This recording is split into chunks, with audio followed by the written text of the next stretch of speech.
Sa pananaw mga kababayan, madaling sabi ni Sara Duterte, maubusan niya yung mga senador kasi lahat bias.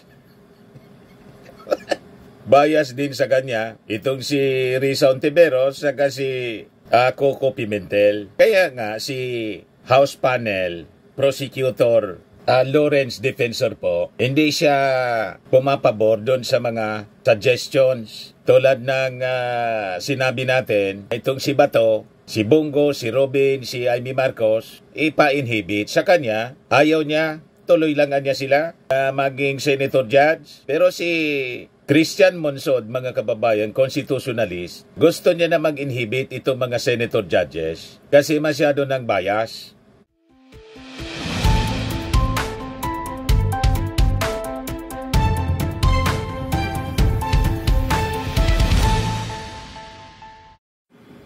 Hello po mga tugang, mga manoy, mga manay, si Dante Maravillas, Bicolano vlogger from Albay. Pag-usapan natin ngayon po yung latest statement ni Sara Duterte. Itong mga judges daw, senator judges, na nagpapakita ng biases should be given the benefit of the doubt.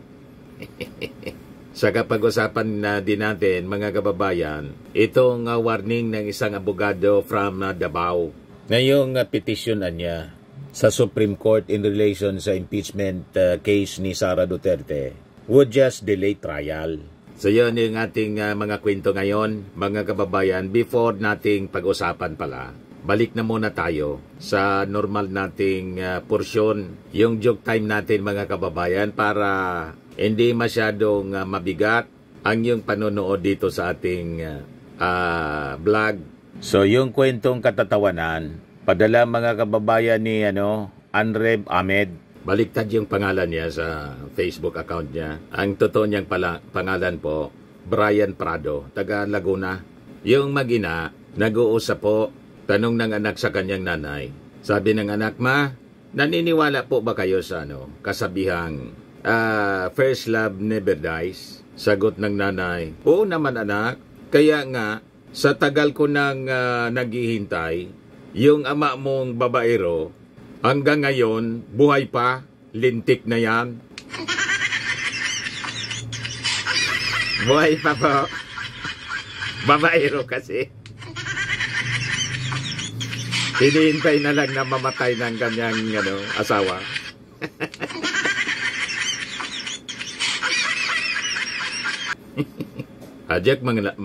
Joke man lang po mga kababayan. Yan ang patotoo na first love never dies. Matik na pa. 200 pesos. Padala mo na lang yung GCash number mo. Kasali ka na rin sa ating monthly draw.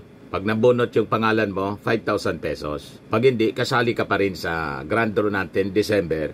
10,000 pesos na yung cash prize. Ito na siya. Marami na mga kababayan. O ngayon, yung mga gustong sumali po dito sa ating joke time portion, send lang po kayo sa aking messenger, Dante Maravillas. O kung hindi doon sa Dante Maravillas vlog, Facebook account natin. Page pala, Dante Maravillas vlog page. O ito yung latest statement, mga kababayan ni Sara Duterte, patungkol sa mga senator judges.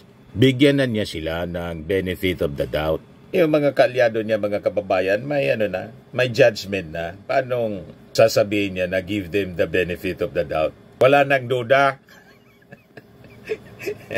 Ang makaduda, mga kababayan, dito sa mga nagsalita na mga senator judges, kung ano yung posisyon nila, na hindi pa mga kababayan na ilalatag yung ebidensya, wala pang trial, dismiss na.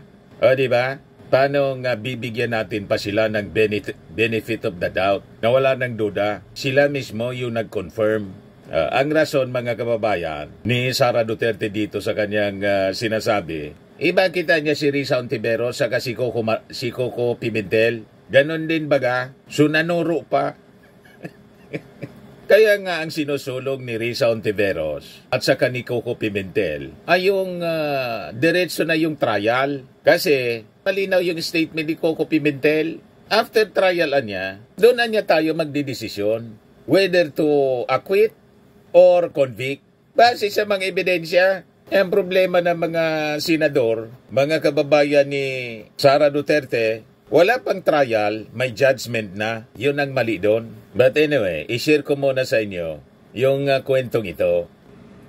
Sabi dito sa report ng Philippine Star, should senator judges overtly expressing their biases in the impeachment trial of Vice President Sara Duterte inhibit?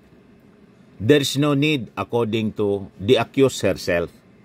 Di niya kailangan na mag-inhibit. Nawala na talaga po ng kahihiyan. Yan ang pinauso ngayon ng mga public officials natin. Ang wala ng kahihiyan. Madaling sabi, mga walang iya. Di ba? Nakakasulasok, nakakahiya, o nakakasuka yung pagiging mga walang iya. Wala nang delikadesa mga kababayan. Yan sabi niya rito, maybe we should give the benefit of the doubt to all senators when it comes to their work as faithful senator judges, because if they would seek the disqualification, the inhibition of senators for being biased, then there would be many senators who should inhibit anya. As an example, sabi po ni Sara, the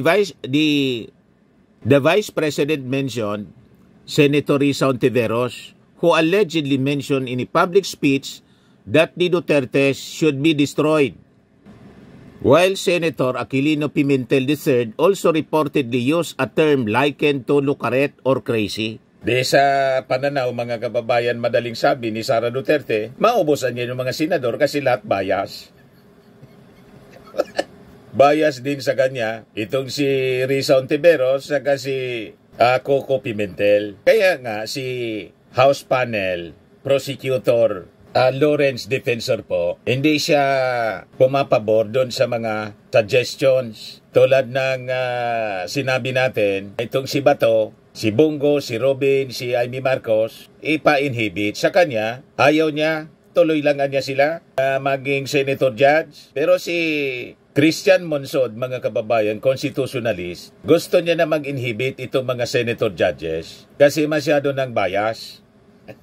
Iba-iba yung pananaw. Ganon din yung ating pananaw sana. Pero may punto rin, mga kababayan, si Lawrence Defensor. O ito yung sabi na last week, mga kababayan. Solon rejects move to ask Robin Bato to inhibit in Duterte impeachment trial. Sabi dito, a member of the House of Representatives prosecution team rejected a proposal that Senators Robin Padilla and Bato should inhibit in the impeachment trial of Vice President Sara Duterte after both drafted resolutions to junk the trial. Sabi po niya, para sa akin dapat hindi namin gawin yon. Hindi dapat gawin yon sa isang impeachment trial ng mga senator judges ay pinapa-inhibit dahil ang isang impeachment ay isang political process. Hindi ito judicial process. Sabi po ni Congressman Lawrence Defensor, member ng House Prosecution Team. Yan kasi si Robin Padilla, matindi. Kahit sunugin mo anya ako dito, mangangamoy Rodrigo Duterte ako. Lantara na po na pangwawalang iya sa proseso. Di ba po? So sabi ni Defensor, ang hinihingi lang natin ay maging patas sa pagpresenta o pag-allow ng mga prosecution at defense team na ilatag ng husto. Sa bagay, tama. At tayo na lang po mga kababayan ang magbibigay din ng judgment dito sa mga senator judges kung sila mga kababayan hindi magiging patas sa kanilang pag-acquit or conviction ni Sara Duterte. Confident kasi mga kababayan yung prosecution panel na pag bigyan sila ng pagkakataon na mailatag yung mga ebidensya, mahihirapan na i-acquit ng mga senator judges. Gaano man sila kakiling. Other than the hardliners, talagang mahirap nang baguhin ang kanilang posisyon. Tulad ni Amy Marcos, ni Robin Padilla, ni Bato, ni Bongo. Mga hardliners po. But the rest of the senators, baka maging si Marcoleta na kapartido nila, magbago po ang ihip ng hangin pag nailatag po ang napakalakas na ebidensya laban kay Sara Duterte, lalo na po yung tungkol sa kayamanan, yung pagbubukas mga kababayan ng bank accounts ng mga Duterte. Mamaya Yon ang ibibigay ko sa inyong kwento. Dito muna tayo sa naging posisyon ni Sara na dapat bibigyan natin ng benefit of the doubt itong mga senator judges, gaano man kabayas. At sabi din ng mga analyst, magkukulang niya yung numero ng mga senator judges kung mag-inhibit. And yung mga mag-inhibit, ang count niyan, pabor doon sa akusado, o di panalo na tuloy. Yung acquittal, di ba? Yung sabi ni Sara, kung gagamitin niya natin ito na base, many would have to inhibit. What we should do is to trust all of them that they will do what is true as senator judges. Ang problema kasi, Sara, ang totoo sa inyo, hindi man totoo. Iba yung pagkakilala ninyo sa totoo. Ang totoo sa inyo, yung version ninyo ng kwento. What about yung version ng kwento ng prosecution panel na siyang nakakalkal ng mga kababalaghan, lalo na sa paggamit ng confidential funds? Di ba? Sa'yo, doon sa Article 1 ng impeachment case, yung no joke na pagbabanta ninyo, joke man lang pala. At sabi ninyo, hindi man na niya ako nagbanta. Sila man lang niya ang nagsabi na nagbanta ako. Imagine that, mga kababayan. Matapos na sabihin niya, bantaan niya na ipapatay yung ating Pangulo, si Lisa Marcos tapos si Martin Romualdez. At may kinontrata na siya at no joke. After several days, sabihin ni Sara, wala man na niya ako. Yun ang katotohanan sa kanya. Puro baliktad, mga kababayan. So yan ang mahirap dito sa issue ng impeachment kay Sara Duterte. They have their own version of truth. So itong reaksyon niya, dahil sa sinabi ni Christian Monsod, a framer of the 1987 Constitution, urging senator judges who cannot show impartiality na mag-inhibit na lang sa impeachment trial. Although wala man siyang minensyon ng mga pangalan, pero alam na natin kung sino-sino siya. Sino-sino sila. At going at Teachers Party List Representative Franz Castro believes that Senator Amy Marcos and Robin Hood Padilla should also recuse themselves from the impeachment trial after attending an Independence Day event in Malaysia with Duterte. Wala na pong kahiyan. Can you imagine? Tumatayo kang Senator Judge. Pagkatapos kasama ka ng akusado. Grabe po itong pangwawalang iya sa proseso po. First time ito na mangyari in our history na ganito ang uri ng ating mga senador. Kaya nga sabi ko, mas mabuti pa itong Senate po, i-abolish na. Infected na ng mga salot po sa lipunan. Infested ng mga walang iya, mga kababayan. Walang kahihiyan ng mga senador. Harap-harapan ang pag-display nila ng partiality.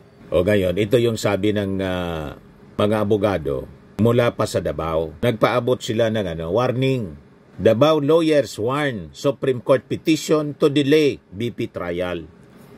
Sabi ng mga Davao lawyers po, any petition to be filed at the Supreme Court questioning the Senate's remanding the articles of impeachment against Vice President Sara Duterte to the House of Representatives will only delay the trial, which is just what people protecting her want.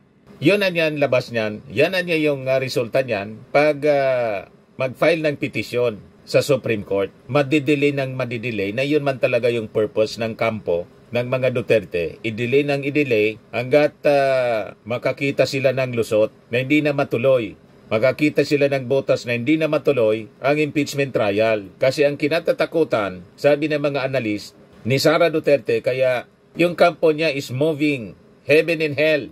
Na-i-discarril yung impeachment trial sa tindi po ng sa lakas ng ebidensya na hawak ng prosecution. Napagalimbawa na ilatag sa impeachment trial kahit yung mga perceived allies, kakampi ni Sara, mahirapan po na i-acquit. Mapipilitan sila na i-convict. Kasi pag in-acquit nila si Sara Duterte sa lakas ng ebidensya, masisira mismo yung kanilang pangalan. masisira yung kanilang politika. Kaya ang efforts ngayon mga kababayan ay para hindi matuloy. Dapat hindi matuloy ang impeachment trial. Itong ginagawa ng kanyang mga kaalyadong senador. So parang tama itong analysis nitong mga abogado na nakabase mismo sa Davao. Sabi po ni Attorney Joel Mahinay, for me, it is a trap anya. Joel Mahinay, Vice Chair nitong Union of People's Lawyers in Mindanao or UPLM. Ito anyang kampo ni Sara would like the House to question the Senate's act in the Supreme Court. In fact, Sara's Davao lawyer already made a supplemental motion. Si Atty. Torion, who filed a petition last week arguing that the 20th Congress cannot take up the impeachment case. May punto po si Atty. Mahinay. Yun na niya yung intensyon nila. Laygayin na lang, laygayin. I-drag yung kaso para ubusin yung panahon. Umabot sa 2028 kung saan gustong kumandidato ni Sara kasi ang objective nila pag nanalo sila, babaliktad yung lahat. Di ba? Yun mga kababayan ang objective ng kampo ng mga Duterte. So may punto. Ito mga kababayan si Atty. Mahinay. Yan ang sabi niya. They want to delay the proceedings to make people tired. And so, they can settle the issue in 2028, sabi po ni Mahinay, alluding to the Vice President's anticipated plan to run for President by the time. Yun ang pinag-usapan nila mga kababayan doon sa Kuala Lumpur, Malaysia. Nag-announce nga si Robin Padilla, nandun si Amy Marcos. Sabi ni Robin Padilla, nag-volunteer na niya ako na maging campaign manager. So, parang ang gusto nila, tandem. Duterte Marcos. Dati Marcos Duterte. Ngayon, Duterte Marcos. Inday Duterte, Sara Duterte, President, Vice President, Amy Marcos. Kaya galit na galit sila kay Martin Romualdez kasi sa tingin nila, tatakbo si Martin Romualdez. At malamang yun ang i-endorse. Kaya hindi man nakakaano sa kanila si Martin Romualdez. Tinawag na tambaluslos. Inaway-away po. Talagang itinodo yung paninira po ng kampo ng Duterte. Yung mga DDS, walang bukang bibig po, siraan si Martin. Grabing insecurity doon sa ating speaker na sabi nga nila iniinsulto, pinagtatawanan, nasa last slot ng ranking sa mga surveys. So, bakit ka ma-insecure? Bakit mo yung sisiraan ang hindi nga makapasok sa top 5 or top 3 man lang sa mga pangalan na potensyal na tumakbo sa 2028? Di ba po? Dapat ang tulad ni Martin hindi pinapansin. Di ba? Walang numero eh. Sabi nila. So sabi naman po ng abogadong si UPLM spokesperson Arvin Dexter Lopos sa kanyang presentation during the forum na may titulong Democracy on Trial, the impeachment proceedings of Vice President Sara Duterte na ginawa sa Ateneo de Davao University noong Sabado. It is better anya for the House to comply with the Senate's requirement and send the articles of impeachment and the certification back to force senators to proceed with the trial. In fact, yun na yung ginawa ng Congress. Nagpasa sila ng resolusyon. Sinertify nila yung impeachment case, articles of impeachment, na walang nilabag sa pag-transmit nila. Dumaan sa tamang proseso at mga requirements mula sa batas. Yes, sa tingin po ng mga abogado from Davao, they want to make it a legal issue niya before the Supreme Court because they want a delay because their position is not defensible, sabi po ni Mahinay. The articles of impeachment are very strong. So let's not wonder about the delaying scheme. Napakalakas ng kaso laban kay Sara Duterte. Kaya kung ano-ano na lang ang pinagagawa ng kanyang kampo po at kanyang mga kaalyado sa Senado, hindi lang matuloy yung trial. Kung matuloy man, gusto nilang i-delay. I-drag nila yung kaso hanggang 2028. Yan ang naaamoy nitong mga abogado from Davao. Pag drinag nila mga kababayan, sabi ko nga po, may iba pang kaso si Sara. Plunder case as recommended by Quadcom last week. Tapos yung pagbabanta niya, grave threats and inciting to sedition na inimbestigahan na ng NBI at nasa DOJ na po ngayon. At siyempre po, yung pinakang malaki na baka hindi pa matapos ang impeachment trial po kasi gusto nilang i-delay, lumabas na rin po yung mula sa ICC warrant of arrest at i-deliver na sila, si Bato, si Sara, si Bongo, i-deliver papuntang ICC. So, hindi natin alam, mga kababayan, ang mga susunod na kabanata nitong mga kinakaharap na kaso ni Sara Duterte. Di ba? Basta si General Torre po, handang-handa. Ready to implement the order. Di ba? Sabi naman po ni Atty. Lopez, I'd rather that they return the articles of impeachment to the Senate so that the trial can proceed.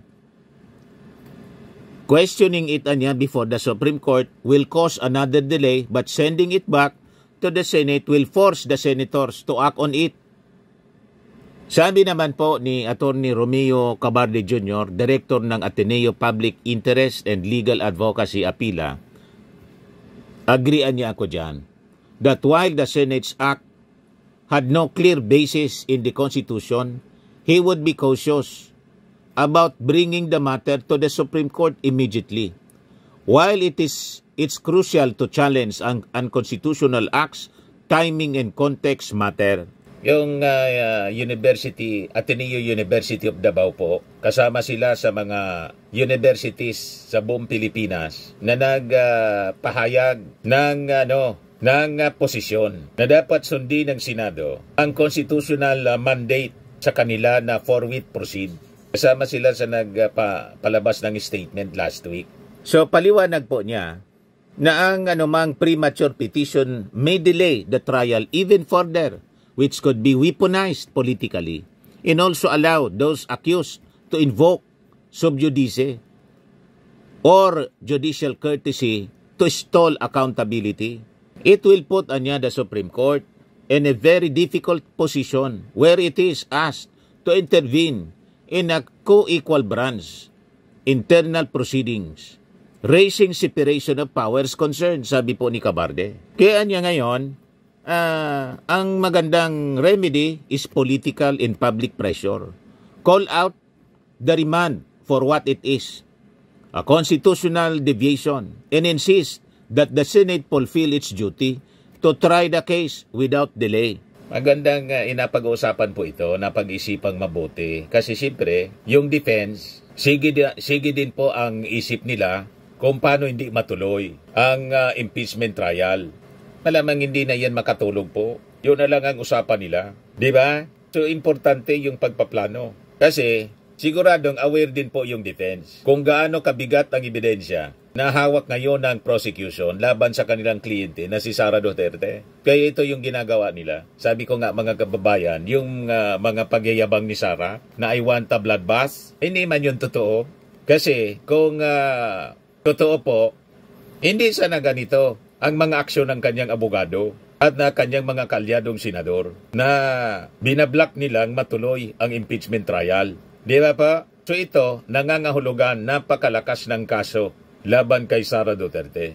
So sabi ni Cabarde, if however the Senate's refusal to proceed becomes prolonged or amounts to a de facto dismissal, then a carefully crafted legal challenge may be necessary to protect the constitutional order. O ito na yung controversial na bank account kasi. Ito ang malamang mga kababayan, dahilan kung bakit yung mga kaalyado ni Sara na senador pilit na hinaharang na matuloy yung trial. Itong controversial na bank account. According to Lopez, the most awaited part niya nitong trial in the articles of impeachment will be the item involving the Vice President's unexplained wealth and the funds involving the alleged 2.2 billion pesos Julia Vargas account at saka yung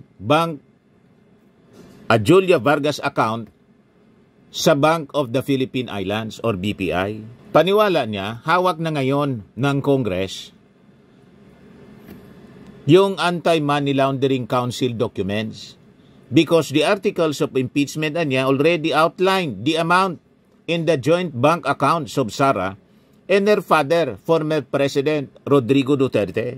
Kaya very confident mga kababayan ang prosecution panel na mapipindown nila si Sara Duterte. Kaya yung bloodbath statement ni Sara po, cover man lang po yon na gusto niyang ipahiwatig, confident siya na malulusutan niya ito. But kung confident siya, mga kababayan, totoong confident siya, di dapat iniharang ng kanyang mga abogado at kalyado ang impeachment trial. Kasi kung mahina ang ebidensya laban sa kanya, di acquittal.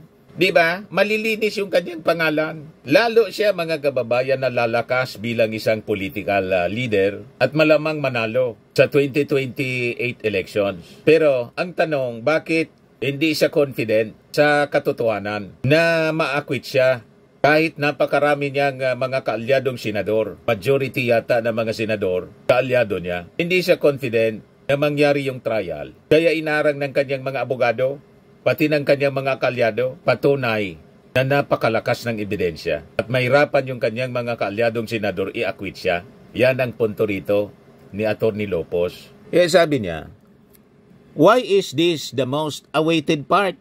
Because it perks up our interest as to why every time the issue is raised in the past, it always generates a violent reaction from former President Digong, sabi po ni Atty. Lopos. Nang si dating Senador Antonio Trillanes anya ni-raise itong issue, in a Quadra committee hearing, itong si former President Digong was about to throw the microphone to the guy. Pikon na pikon, alam natin kasi live yun po. Ito po, panoorin natin. Give you time later, Mr. President. I will give you time later. Just so that we can put to rest this issue of waivers, because it's been going back and forth. Will the former president be okay that if we draft the waiver now, that it be signed today instead of tomorrow? Will you be fine with that, Mr. President? Anong kapalit, sir? Hindi. Sampalin ko siya sa publiko. Hindi, wala naman. Hindi, ngayon na. Wala pong ganunan. Mr. Chairman. Sasampalin ko sa Mr. Chairman. Session suspended. Session suspended. Lulo mo.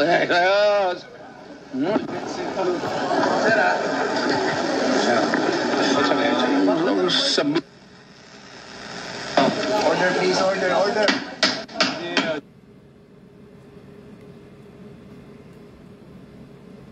Yan mga kababayan ang sinasabi ni Atty. Lopos na pag nabanggitan niya yung tungkol sa kayamanan, nagiging violente siya, no? Gustong manapak at gustong ambalusin si Trillanes ng microphone sa Quadcom hearing.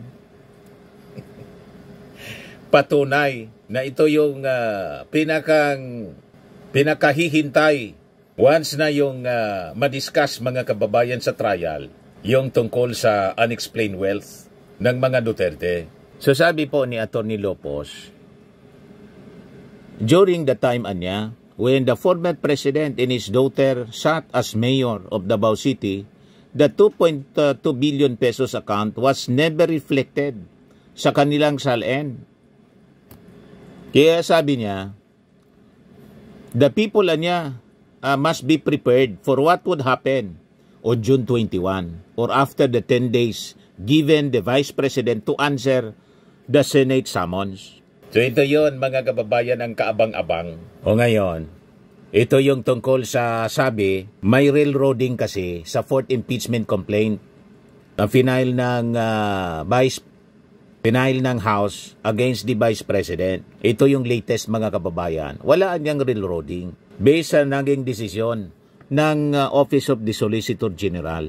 So sabi dito, in a 62-page comment on a petition filed at the Supreme Court by Mindanaoan lawyers and groups questioning Duterte's impeachment, denied accusations of railroading the fourth impeachment complaint against Vice President Sara Duterte. The OSG comment signed by former Solicitor General Medardo Guevara was filed on March 27 but made public by the High Tribunal noong June 13 pa lang. Matatandaan na noong February 18, yung mga abogado from Mindanao, mga supporters ni Duterte, sina Atty. Torion and Martin Delgra, petitioned the Supreme Court to stop the Senate from proceeding with the impeachment trial, arguing that it was based on a defective impeachment complaint. And in fact, mga kababayan, yun din ang punto ng dalawang senator judge, si Robin Padilla saka ni Bato na mismong nagmosyon na nag-aktong defense lawyer na.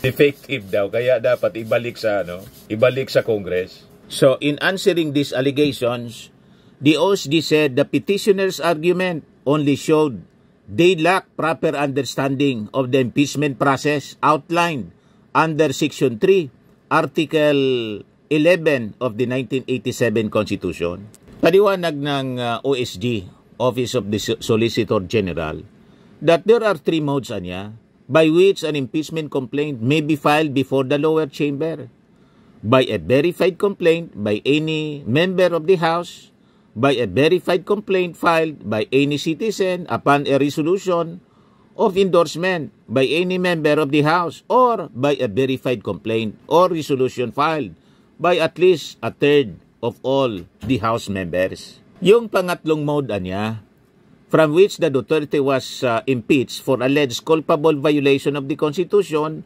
bribery, graft in corruption, betrayal of public trust, and other crimes, is a more straightforward method where committee proceedings are dispensed with, sabi po ng OSG. So sabi po ng OSG, they also asserted that the House handling of the first three complaints was regular and valid, contrary to the petitioner's claim of railroading. So ultimately, the Office of the Solicitor General said the fourth complaint is separate and independent from the other three, and the court cannot invalidate the complaint nor the proceedings which emanated from it. Walang railroading tulad ng paniwala po o argumento ng mga petitioners ni Torion at saka ni Atty. Delgra sa kanyang kanilang petition sa Supreme Court. So ito yung iniintay natin ng mga developments, mga kababayan, kasi wala pang nilalabas na decision yung Supreme Court sa mga petition na to na final ng mga abogado ni Sara Duterte, na ang objective po i-delay yung impeachment trial. Kaya yun ang advice ng mga abogado mula sa Mindanao, mula sa Davao. At itong ating programa, mga kababayan, atid sa inyo nitong ating mga sponsors. Fairmax, Firming and Lifting Cream. Pinapay po sa mga pulses in affected area. Mainam po ito sa mga pains at paninigas ng mga kaso-kasuan. Ito sa mukha naman yung application, anti-aging, Automax po siya. Ito ay Glow Zero, mga kababayan. Whitening po siya. Made in South Korea. Ito naman po, Ningxia Red Mix Fruit Drink. Gawa po siya sa goji berry. May anti-cancer properties po siya. At sa mga nagana po ng Malinis and Spaces Fitness Gym, pumunta lang po kayo sa aming Colossal Fitness Gym. May Grab ka rental din po kami. At bills payment po sa aming office. At saka sa mga mahilig po sa mga imported bags, manood po kayo sa live selling ni Madam Aileen Rosales sa kanyang Aileen Closet po. Pati mga shoes, ito yung kanya po. Ito yung kanyang page. Kita ninyo, napakagandang mga online selling po siya. Si Madam Aileen Rosales. At cellphone number niya po, 773-798-7816. Ito naman po yung bago naming product na binibenta online. iGlow Serum Whitening po siya. Tingnan ninyo yung epekto sa aking anak na architect before and now. Yung mga inquiries po ninyo, dumiretso na lang kayo sa kanyang Facebook account, Riz Maravillas.